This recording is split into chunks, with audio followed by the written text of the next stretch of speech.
Hello, everyone, and welcome to another exciting and interesting episode of the Gold Coast Builders Association Builders Spotlight Podcast. News you can use and news discovered just for you, no matter whether you're a builder, an associate, or a future home buyer. Let's find out who's in the Builder Spotlight today with your podcast host who nails it every time, Sam Yates. Hello, everyone, and welcome to another exciting edition of the Gold Coast Builders Association Builders Spotlight. And this episode is going to be shared with the Florida Business Forum podcast as well, because we have a special opportunity to continue saluting the Gold Coast Builders Association PRISM winners for 2023. Now, you might be going, what is PRISM? Well, it stands for Professional Recognition in Sales and Marketing, the PRISM. And one of the honorees is here with us today, HSQ Group, an engineering, planning, and survey company, well known throughout South Florida. And it's my pleasure today to welcome Zach Todd from HSQ to the program today. Zach, welcome to the program. Thank you. Appreciate you having me on. My pleasure. You know, I always like to start at the very beginning of the program to learn a little bit about two things. One, the person that's here on the program, and then a bit more about the company itself. But tell me about yourself first. So, Zachary Todd here, born and raised in South Florida, probably a rare breed, third generation Floridian. My parents are from Belglade. Moved over to West Palm in 75, I think. So born and raised, went to Palm Beach Central High School right there on Forest Hill Boulevard. Not too far from Pine Ridge, we won the PRISM Award for. So currently living in Palm Beach County, not too far from where I grew up. So been doing engineering for 11 years now. Went to University of Florida. From 2008 to 2012, some pretty good years there. So been doing various projects from commercial. You know, when I started in 2012, it was a little bit more commercial than it was now. Now we're leaning into more of a multifamily residential. So seeing a wide variety of projects in those 11, 12 years.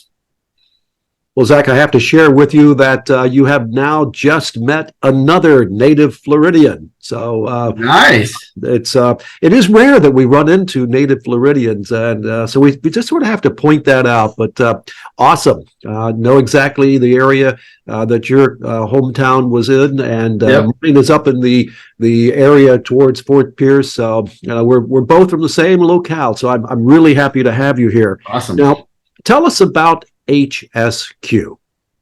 So HSQ started in 2004 by three individuals, Antonio Quevedo, Nor Shahada, and Jay Hubner. Started in 2004.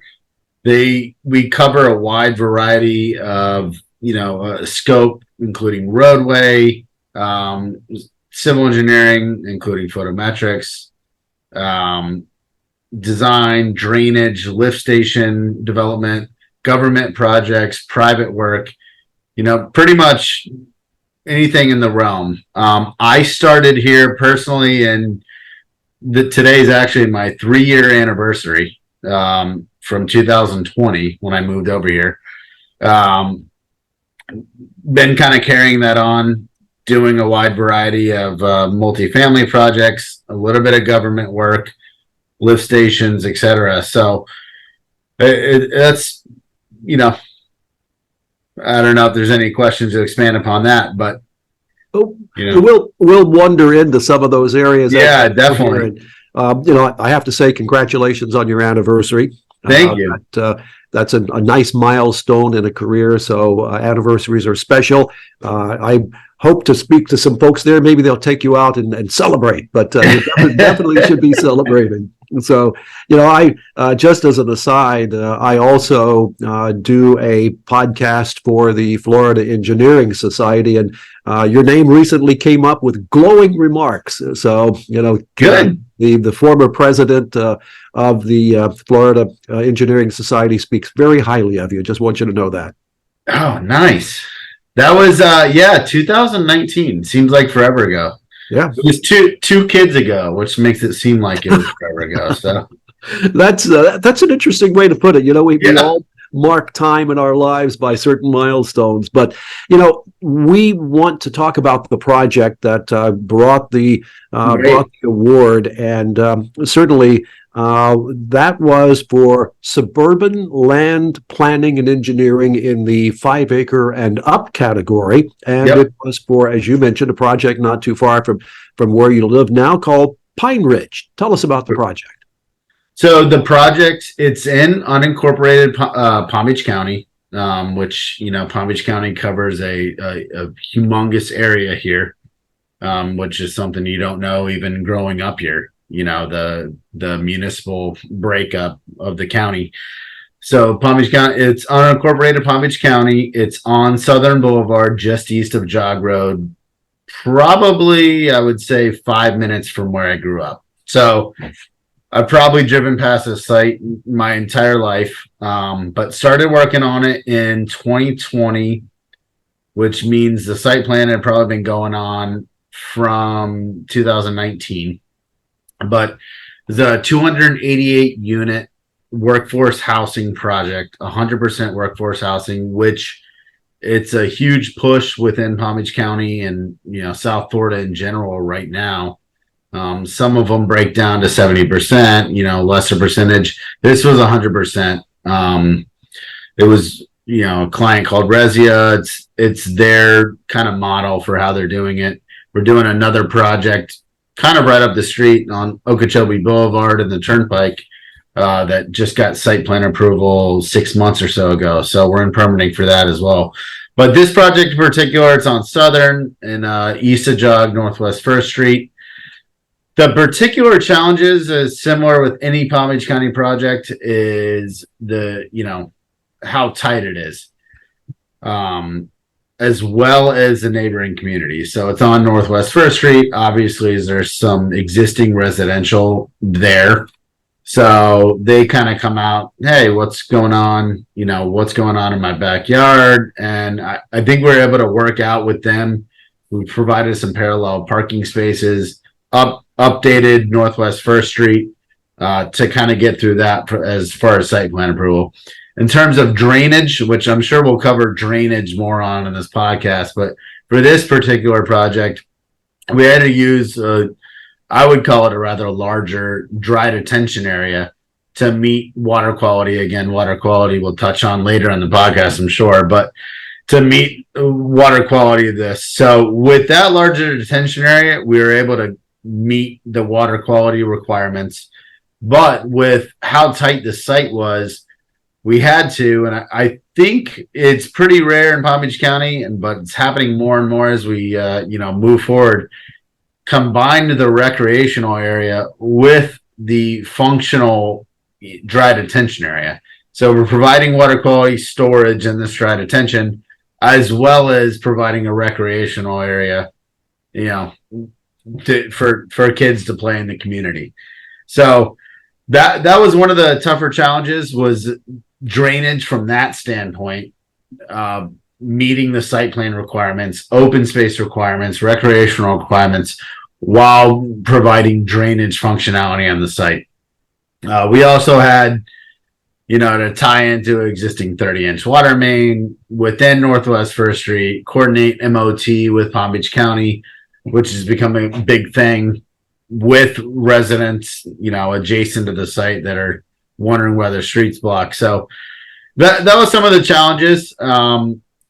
We provided sidewalk connectivity. We provided stabilized emergency access based on coordination with Palm Beach County Fire to Southern Boulevard.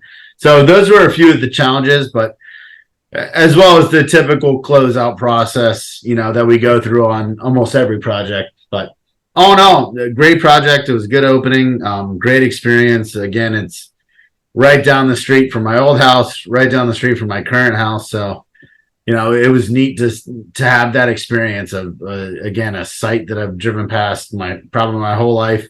Probably never noticed. It's been sitting there vacant, and same thing with the Okeechobee site that I'm working on now. That's got to be a good feeling, being from that area. You've seen the property, you know the Yep. area, and to have it dedicated to workforce housing is critically important Yeah. throughout South Florida. For anyone that may not know, describe workforce housing. So workforce housing, and I don't know if I can go into the full specific breakdown if it changes, but essentially it's to bring in, residents that might not be on the upper echelon, from a yearly income basis. So you're able to apply with your, year-end income and get a certain rate to live in that community. Mm-hmm. So it's very important, as we have a lot of companies running within the area. We live on Full 41. There's things that are functioning day in, day out that obviously need employees to work there. Yep. And I think it's become a bigger situation in South Florida in general. The rent's going up, the cost of housing is going up, and people need places to live. So that's where it's very important. I'm doing some more in Broward right now, but the workforce housing kind of gives people a nice place to live. And the importance of it, from more of even an architectural standpoint, is we don't want to just build something and have it, be a room to live in. We try to make these nice facilities that look great, that have great architectural features, recreational facilities, basketball courts, pools, etc., that look like luxury accommodations, with providing, availability to live for, someone who might not live on Palm Beach Island, Yep. To put it bluntly. Yep. And I think that, that is, and we are, even as an organization, the GCBA, firmly committed to making sure that we have the opportunity to make housing available for our first responders, for our teachers, for those in the community that are workers, but they also need to be able to afford the housing. I want to say that we've seen a lot from throughout the Treasure Coast, all the way down to Miami-Dade, particularly hearing from those in your industry about water quality. And water quality increasingly coming to the forefront. Your clients and your company dedicated to water quality. Yeah, 100%.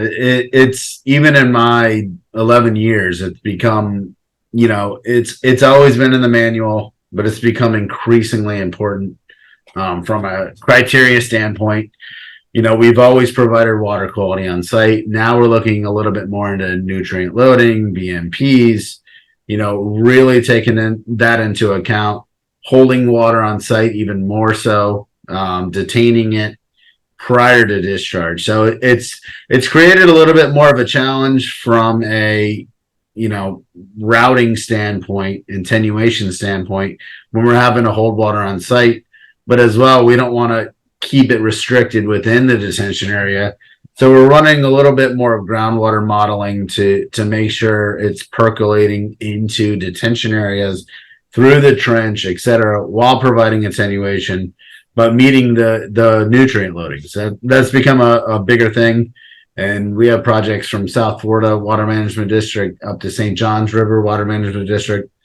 Same idea, same practice that we're dealing with. So I think, what was it being considered a 90% at one time? 80 or 90%. So yeah, that was something, I don't do it too much in Palm Beach County because, especially in unincorporated, they require legal positive alcohol as part of their code. But if you go into Broward, Miami-Dade, we're doing 100% on-site retention sites, where you kind of, from a sensibility standpoint, it's like, I don't know why we're required to meet this, because we're keeping everything on site. We're doing our own part. holding it everywhere. We're not creating issues for anyone else, but obviously when we have discharge, you want to, look at what we're doing. So that's become more of a challenge, especially with vacant sites, especially heavily wooded sites, on top of what we all already coordinate with in terms of wetlands, mitigation, etc. So it's kind of become an added step from a drainage calculation standpoint, for sure. And I'm going, oh Lordy, how in the world do I know about that? Whenever, but it is something, when you're in the industry, it is something that people are talking about, and so it is important. And average John Q person may not have that as part of their dinner time discussion, but within the industry, people do keep an eye on water quality significantly, and I think another area is condos and aging buildings. How does that play into the HSQ arena?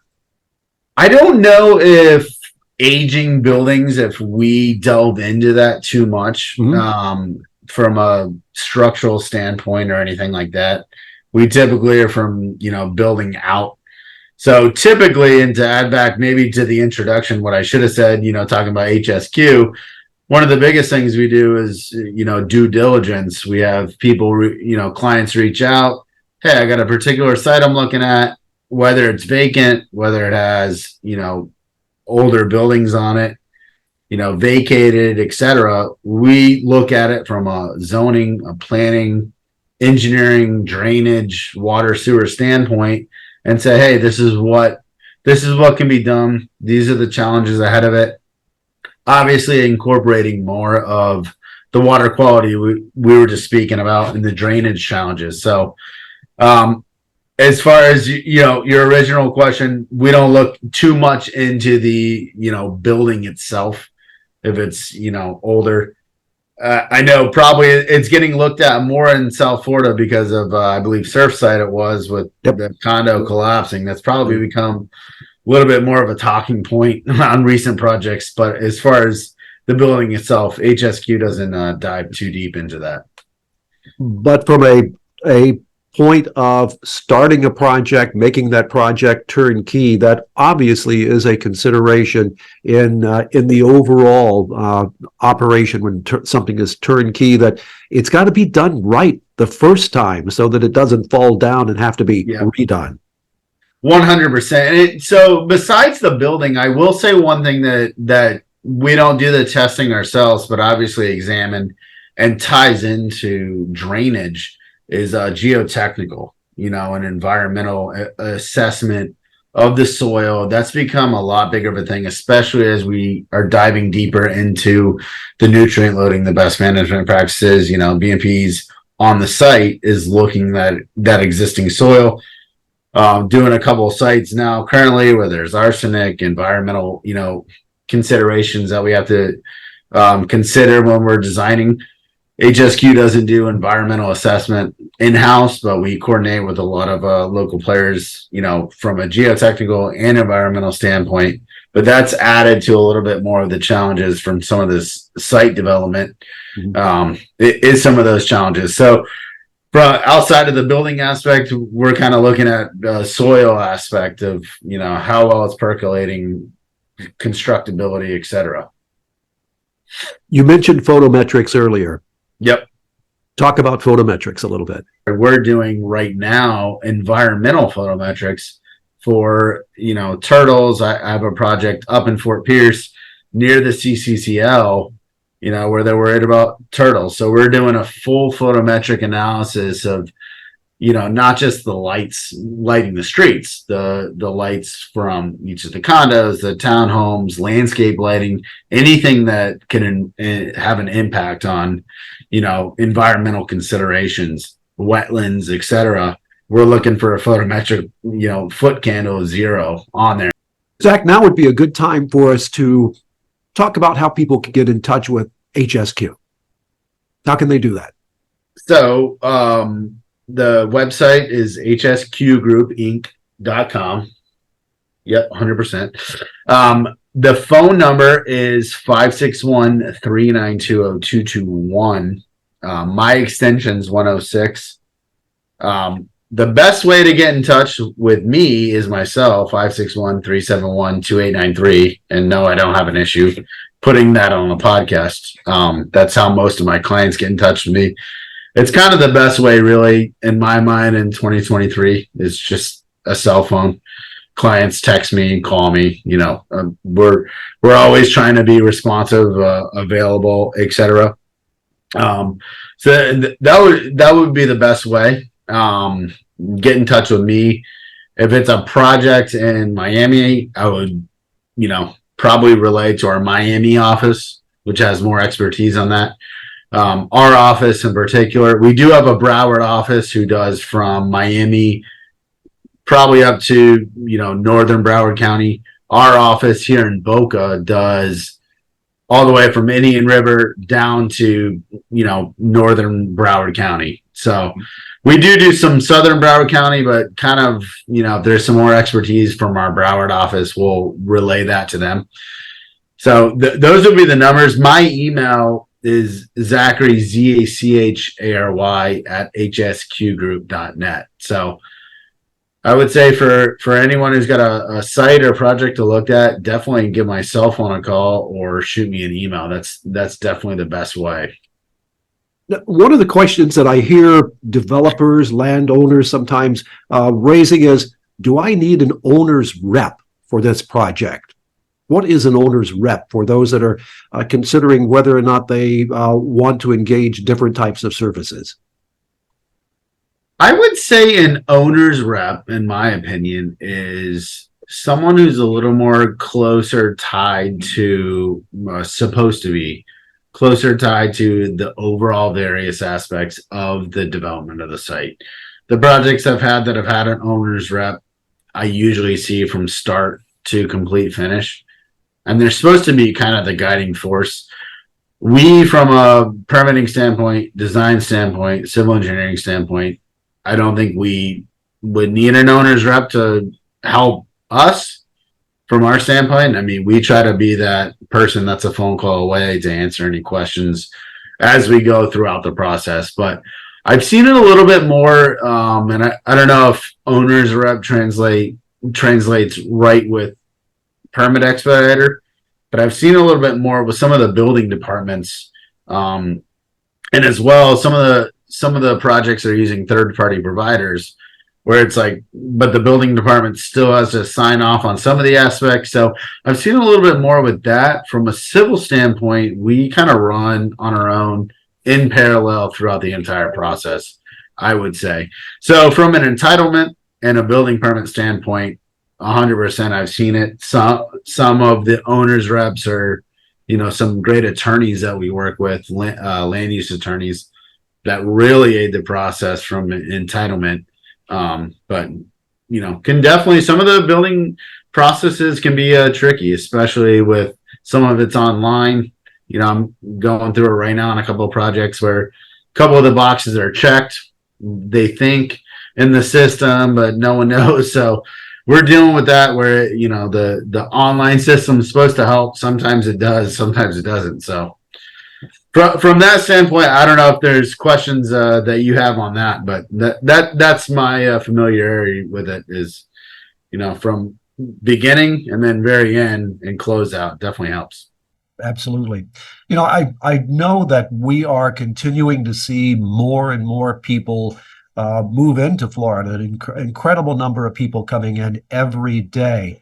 From your vantage point, someone coming in wanting to develop something, how long does the process take? And not necessarily from the role that HSQ Group plays, but in the overall getting the permits and the dealing with the governmental organizations.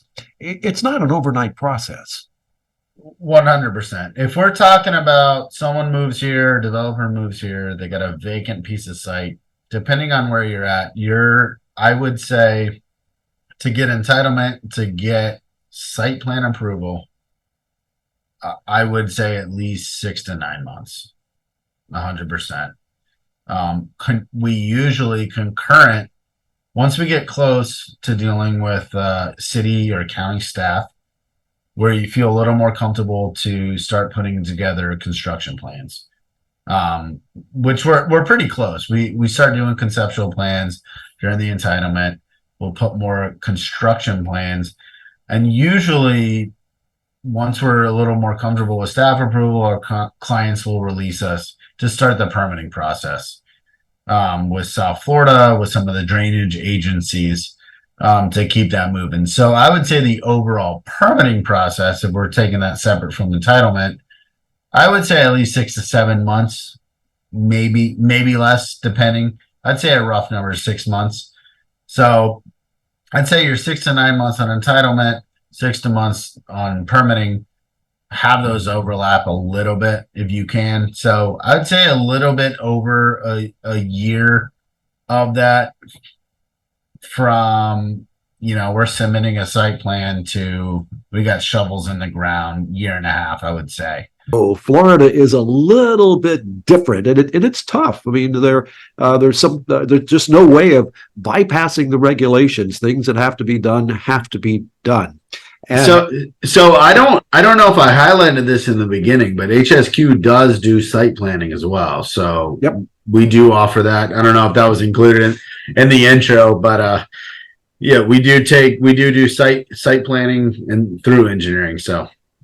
And that was where I was going with that. Perfect. Sorry about that. No, that's the perfect introduction.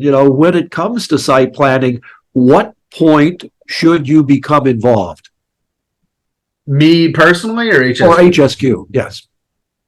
We come in from the very beginning. We coordinate with the clients, the developers. Sometimes a single owner wanting to develop a piece of property, having kind of a overall sketch of what they want to do, or they have an architect that's on board that has kind of a preliminary sketch of what they want to do.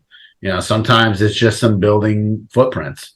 Here's our typical building footprint model that we like, and we look at the codes depending on the area and say, hey, we could do this, we could do that.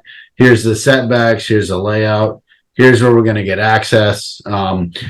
We don't do heavy duty traffic impact analysis, but we have done some traffic statements just to get a rough idea of, what could be done, what it's going to generate. So yeah, we're on from, day one, from the start. There are some times the architects have a little bit further along site plan, but we'll kind of take it over and, run through the access analysis again meet with Palm Beach County or meet with FDOT, get conceptual approval for driveways, etc. So yeah, definitely from start to CO to closeout, we're involved.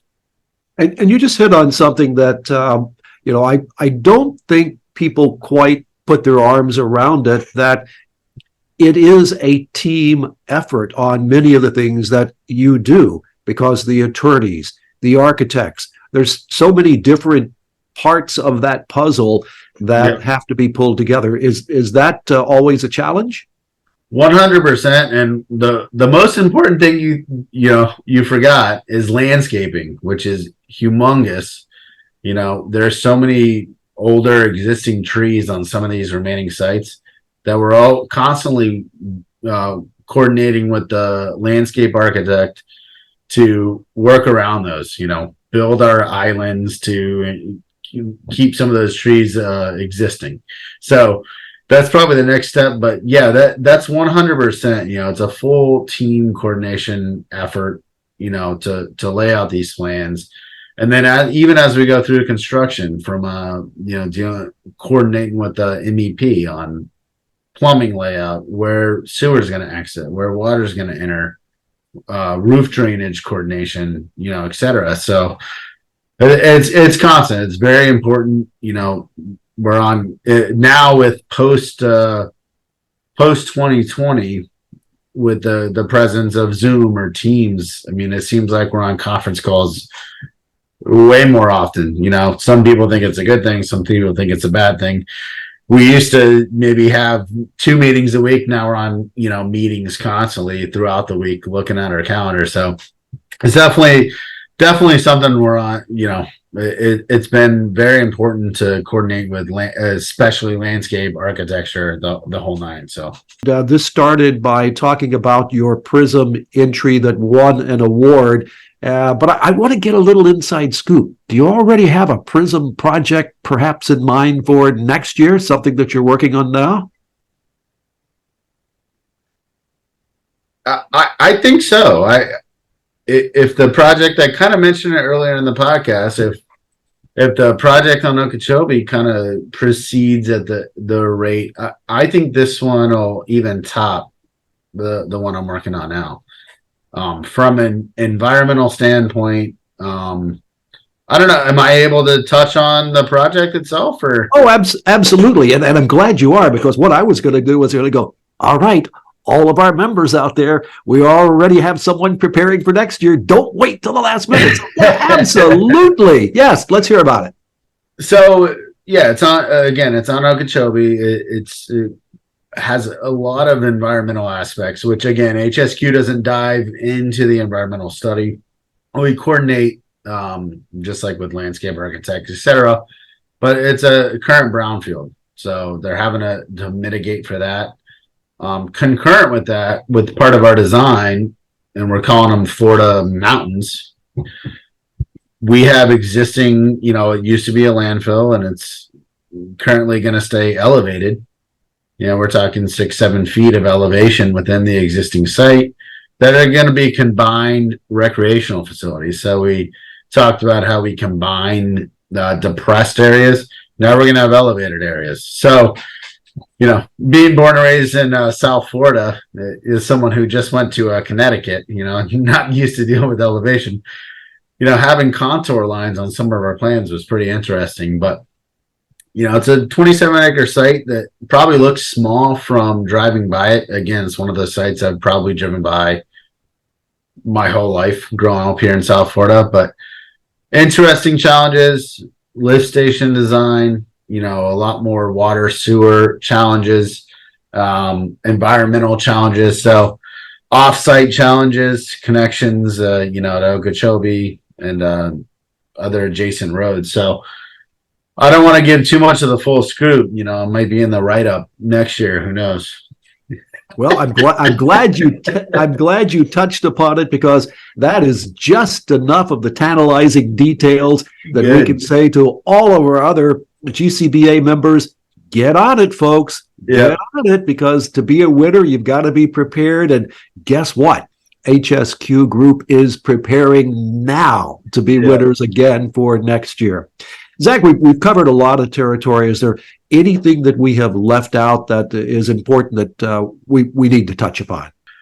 We're just looking to grow and work on as many projects as we can, provide quality work that we're used to in a timely manner. One of the biggest aspects I try to do is be reachable.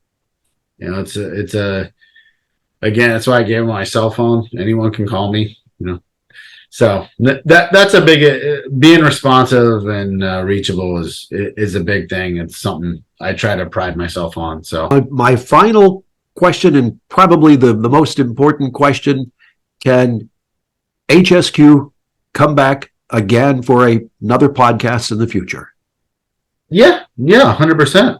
I want to say thank you very much. And again, congratulations on the PRISM Award. I am so happy to hear that you're already thinking ahead for next year and you've got that project in mind. Yeah. That says to me that the company is not one to wait around and count on success maybe happening. The company is 100% dedicated to being successful for the company and the many clients that you represent. So great. Thank you for being here today. Thanks for having me on. Yeah, I definitely enjoy GCBA. I brought my wife to the PRISM award night, so she had a great time. So definitely looking forward to next year, and I'm sure there's going to be a bunch of other events sprinkled in before that. So absolutely.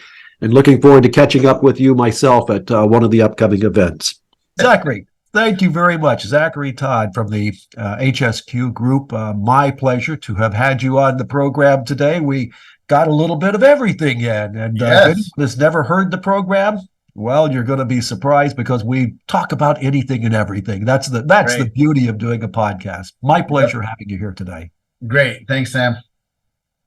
And with that, I am Sam Yates, and I want to thank all of you for joining us here for another episode of the very best in podcasting when it comes to the construction business and GCBA, the Gold Coast Builders Association Builders Spotlight. Till our next episode, have a great day, everybody. Thanks for listening to the Gold Coast Builders Spotlight. If you have a guest or a topic you would like to recommend, contact your GCBA Builders Spotlight podcast host, Sam Yates, or the Gold Coast Builders Association. The GCBA Builders Spotlight Podcast, building relationships one podcast at a time. Have a wonderful day, everyone.